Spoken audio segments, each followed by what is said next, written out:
नमस्कार, माधुरी रेसिपीमध्ये पुन्हा एकदा खूप मनापासून स्वागत। आता गौरी गणपतीचे दिवस खूप जवळ आले आणि सण असो, उत्सव असो किंवा आपली घरची रोजची पूजा असो, आपल्याला नेहमी फुलवाती तर लागत असतात। तर आज ना आपण गणेश उत्सवासाठी मस्त अशा एकदाच फुलवाती बनवून ठेवणार आहोत। म्हणजे रोज रोज बनवायची झंझट नाही, एकदा बनवून ठेवलं की पूर्ण गणपती आहे तोपर्यंत टेन्शनच नाही। एकदा करून ठेवायचे, महिनाभर आराम। चला पटकन सुरुवात करूया। तर इथं ना मी अशा फुलवाती आधी बनवून घेतल्या आणि इथं मी वनस्पती तूप घेतलं आणि त्यामध्ये थोडंसं गाईचं तूप टाकलं। तर यामध्ये ना आपल्याला हळद घालायची, चांगला रंग येतो यासाठी, आणि कापूर घालायचा। आता ना यामध्ये भीमसेनी कापूर घातला ना तर खूपच उत्तम भीमसेनी कापुराचा वास छान येतो आणि अजिबात काजळी ती वात अजिबात काजळी धरत नाही। तर इथं माझ्याकडे साधाच कापूर होता, मी त्यामध्ये कापूर घातला आणि एकदा चांगलं असं मिक्स करून घ्यायचं। आता हे ना आपलं तूप बनवून तयार आहे। शुद्ध गाईचं जर तूप घेतलं ना तर त्या वाती अशा वितळल्यासारख्या होतात, त्यामुळे ना आपण वनस्पती तुपामध्ये या वाती बनवणार आहोत आणि त्यामध्ये गाईचं तूप घालणार आहोत थोडंसं।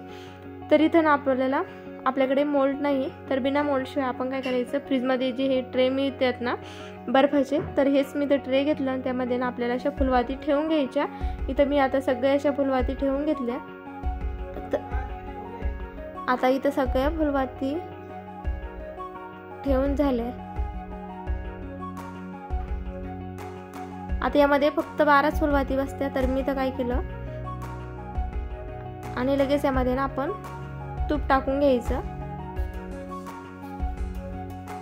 म्हणजे अशा तुपामध्ये या वाती भिजवून घ्यायच्या। पूर्णपणे वात भिजेपर्यंत आपल्याला यामध्ये तूप घालायचं, म्हणजे ना वात ना एकदम छान तयार होते।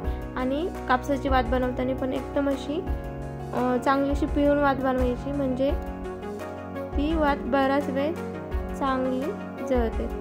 तर हे बघा, आता सगळं असं तूप टाकून झालं। याला ना आपल्याला फ्रीजमध्ये ठेवायचे।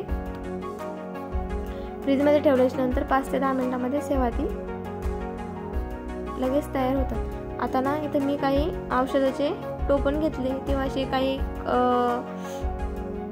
बिस्लरी बॉटलचे जरी टोपण असले ना असे घ्यायचे झाकणं, आणि त्यामध्ये अशा वाती ठेवून वरतून तूप घालायचं। मोल्ड नसेल ना तरी पण आपल्याला ह्या फुलवाती मार्केट सारख्या बनवता येतात। तर हे बघा, अशा मी या पद्धतीने सगळ्या अशा फुलवाती तुपामध्ये भिजवून झाल्या आणि हे बघा आता आपल्या सगळ्या फुलवाती तुपामध्ये भिजवून झालेल्या आहे। आता ना आपण हे फ्रीजमध्ये ठेवले। फ्रीजमधून बाहेर काढल्याच्या नंतर हे बघा थोडासा कलर थोडासा चेंज होतो फ्रीजमध्ये ठेवल्यानंतर, आणि फ्रीजमधून बाहेर काढल्यानंतर 5 मिनिटांनी मी वाती अशा डब्यामध्ये भरून ठेवल्या। एकदा ना अशा वाती आपल्या सगळ्या डब्यामध्ये भरून ठेवल्या ना, जेव्हा आपण आरती करायला लागू त्यावेळेस ना पटकन घ्यायला सोपं पडतं। आणि इतके पण वाती आपल्याला पुरणार नाही, तर खूप साऱ्या अजून मला वाती बनवायचे, पण व्हिडिओसाठी मी तर थोडेसेच वाती बनवून दाखवल्या। आणि बघा आपली मस्त अशी फुलवात तयार आहे। रोजच ते फुलवात बनवायची, वरतून तूप घालायचं, त्यापेक्षा अशा एकदाच बनवून ठेवल्या की म्हणजे ऐन पूजेच्या वेळी आपली धांदल उडत नाही। तर गौरी गणपतीची ही अशी पूर्वतयारी आधी जर आपण करून ठेवली ना तर ऐन वेळेस आपली पळपळ होत नाही, त्यामुळे अशा फुलवाती आधीच बनवून ठेवायच्या। आणि व्हिडिओ जर थोडा जरी आवडला असेल ना तर एक लाईक नक्की करा, आणि अजूनही चॅनलला सबस्क्राईब केलेलं नाही, बरेच व्ह्युअर्सनी चॅनलला सबस्क्राईब केलेलं नाही, तर चॅनलला आवर्जून सबस्क्राईब करा। तर पुन्हा भेटू अशाच मस्त छान व्हिडिओसोबत, तोपर्यंत धन्यवाद।